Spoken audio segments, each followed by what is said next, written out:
2 fois par mois, la nouvelle commune de Ménil-en-Ouche a mis en place des ateliers face au cancer. Libérons la parole. Le premier rendez-vous était l'année dernière, le 29 juin.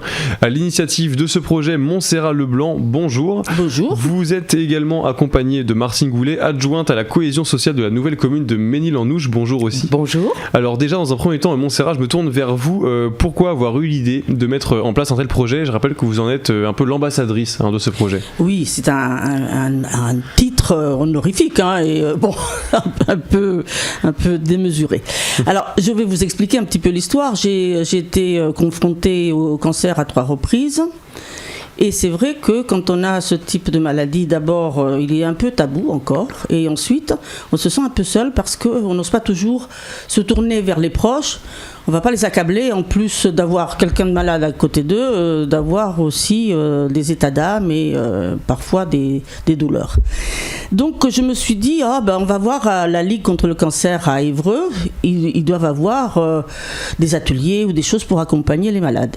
Mais, sauf que de notre commune à Évreux, il y a 1 heure de route, 1 heure de route aller, 1 heure de route retour, et c'est pas toujours bien adapté au niveau des horaires. Donc la question s'est posée de territorialiser un peu l'aide aux malades et ainsi essayer d'offrir aux gens qui sont malades ou en traitement ou qui ont eu ce type de maladie, de pouvoir échanger, de pouvoir trouver un lieu d'écoute, de bienveillance et ainsi avoir un certain bien-être dans la maladie. Alors dans vos ateliers, il y a d'anciens malades mais aussi des malades, des personnes encore malades. Oui. Pouvoir échanger justement avec d'autres personnes, qu'est-ce que ça pourrait apporter, vous qui étiez concerné avant, qu'est-ce que ça aurait pu vous apporter dans votre cas ? Eh bien ça apporte une libération de la parole. Qu'on le veuille ou pas, ça reste tabou. Et dès qu'on parle de cancer, on voit la vision de la mort et c'est... les gens ne parlent pas. Le fait d'être entre nous, on est sur un pied d'égalité, dirons-nous, face à la maladie ou face au traitement. Et nous savons ce que les uns et les autres ont vécu ou vivent encore. Donc ça apporte un certain réconfort et puis une facilité de parole. Alors Madame Goulet, je rappelle, vous êtes adjointe en charge de la cohésion sociale à la nouvelle commune de Ménil-en-Ouche. Comment ce projet a été accueilli au sein de la mairie ? Ce projet a été très bien accueilli au sein de la commune de Ménil-en-Ouche. Nous avons une politique forte sur Ménil-en-Ouche de développer en fait tout ce qui est cohésion sociale. Et il faut savoir que sur notre territoire, il est très pauvre en santé et que c'était peut-être un moyen d'apporter un bien-être ou au moins un soutien moral aux personnes victimes du cancer. Donc c'est un projet qui a été très bien accueilli. Véronique Gouillet, qui est notre travailleur social, a travaillé sur ce sujet pour répondre à un appel d'offres.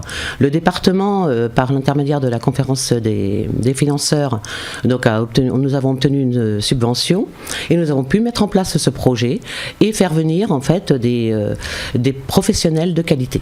Est-ce que l'une des conditions justement, si on peut dire, pour mener à bien ce projet, c'était d'avoir des professionnels de qualité ? Est-ce que c'était une condition indispensable ? C'était vraiment une condition indispensable parce que je pense que les gens, s'ils se sentent bien encadrés, ils vont justement libérer leur parole, ils vont être en confiance et ils vont pouvoir sentir un soulagement quelque part. Alors parmi ces intervenants, donc il y a des hypnothérapeutes, oui, une sophrologue, une psychologue. Oui. Qui sont-ils en général ? Est-ce que vous pouvez nous parler un petit peu d'eux ? Je tourne vers vous, Montserrat, si vous avez des choses à nous dire. Alors ce sont des qui on peut retrouver ? Oui. Alors ce sont des professionnels qui exercent sur la commune ou aux alentours proches, qui ont une expérience au niveau professionnel, chacun dans leurs compétences, et qui viennent. Pour eux, c'est également une expérience. Ils n'ont jamais fait ce genre d'intervention, surtout en groupe et surtout en binôme ou en trinôme. Donc pour eux, c'est également une nouvelle approche de leurs compétences. Et c'est vrai que ça rassure également les gens qui viennent et ils trouvent à différents niveaux un bien-être et surtout une écoute, une bienveillance qu'ils ne trouvent pas forcément ailleurs. Alors parmi ces intervenants, donc, nous avons Delphine Trottin, sophrologue, Sophie Langout, oui, hypnothérapeute, Hélène Andris, psychologue, clinicienne, Laetitia Gerbon, socio-esthéticienne et Sophie Tavernier, sophrologue. D'après ce que j'ai compris, toutes ces personnes animent 2 types d'ateliers. Alors il y a un atelier socio-esthéticienne, hypnothérapeute, sophrologue et le deuxième atelier psychologue, sophrologue. Quels sujets sont abordés dans ces ateliers ? Qu'est-ce qui les différencie ? Alors, Je vais essayer d'être claire. Dans l'atelier qui est animé par une psychologue et une sophrologue, c'est un atelier qui est plus axé vers la parole, l'échange d'expériences, ce qu'on appelle la météo du jour, comment se sentent les gens, quelles sont leurs préoccupations. Alors, c'est les préoccupations d'ordre psychologique, quoi. Par exemple, les gens qui sont en colère, pourquoi j'ai un cancer, pourquoi moi et pas un autre, comment je fais? Donc la psychologue répond. Ou alors ensuite, pourquoi j'ai une image de moi détériorée, je n'ai plus d'estime de moi, etc. Donc la psychologue répond à différentes questions. Et ensuite, la sophrologue est là pour relâcher, relaxer et faire un travail plus de relaxation. L'autre atelier, c'est plus des ateliers à proprement parler. Les gens se répartissent en groupes. Ils passent soit avec la socio-esthéticienne pour des petits massages bien agréables, ma foi, ou des cours de maquillage. Ensuite, ils peuvent passer à l'hypnothérapeute pour une approche beaucoup plus personnalisée, puisque c'est une personne seulement qui passe ou deux. Et ensuite, on a la sophrologue qui, elle aussi, vient apporter un moment de détente. Dans ces ateliers, vous parlez beaucoup de bien-être en soi, de comment s'accepter avec la maladie. C'est un sujet important, justement, ce point-là. C'est un point qu'on ne relève pas assez, justement, le fait de s'accepter avec la maladie. Tout à fait.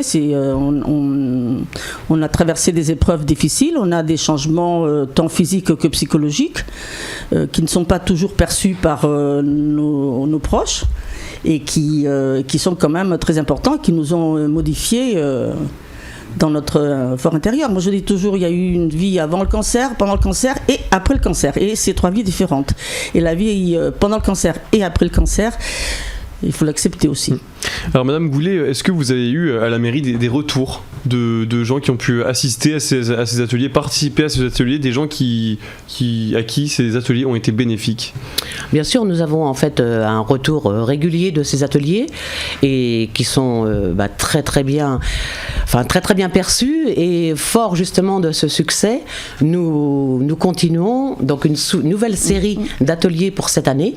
On refait donc cette opération parce que en fait il faut que d'autres personnes puissent en profiter, et c'est vraiment ce qu'on souhaite, qu'un maximum de personnes en fait puissent participer à ce genre de sujet. Apprendre à mieux vivre, si on peut dire entre gros guillemets, avec la maladie, est-ce que c'est ça aussi un objectif de ces ateliers? Bien sûr. On se donne nous des recettes entre anciens malades ou malades actuels. Comment avoir moins de nausées, comment mieux supporter les traitements, comment mieux dormir. Et puis les professionnels sont là pour nous donner un coup de pouce et nous donner quelques astuces ou même une aide psychique et physique. Pour affronter cette nouvelle vie. Si on prend un atelier, par exemple, un atelier type, on va prendre par exemple psychologue sophrologue, qu'est-ce qu'un atelier type, comment ça se passe en général, à partir du moment où on arrive jusqu'à ce qu'on reparte, comment ça se passe? Alors, on accueille les gens avec un petit café ou un petit thé déjà, la convivialité. Voilà, la convivialité avant tout. Ensuite, on se met en rond et puis chacun dit ce qu'il ressent au moment où il est là, ou ce qu'il a ressenti pendant la semaine. La psychologue essaye de répondre ou d'aider à la réflexion. Et puis il y a un échange, parce qu'il y a un écho avec les autres participants qui disent oui, moi aussi j'ai mal vécu, ou j'ai bien vécu, ou je suis dans une période de révolte, où j'ai accepté. Enfin bon, il y a donc un échange de différentes personnes. Et puis ensuite, dans la dernière demi-heure, nous avons la sophrologue qui intervient pour relâcher un peu la tension et que les gens repartent avec un certain bien-être. Et dans le deuxième type d'atelier, du coup, comment ça se passe? Quel autre type d'atelier? Il y a 2 types d'ateliers, celui socio-esthéticien, hypnothérapeute, sophrologie. Alors là, c'est par petits groupes, on se divise en petits groupes. Et donc, c'est soit on va faire une séance d'hypnothérapeute dans lequel les gens sont pris soit individuellement, soit par 2 maximum.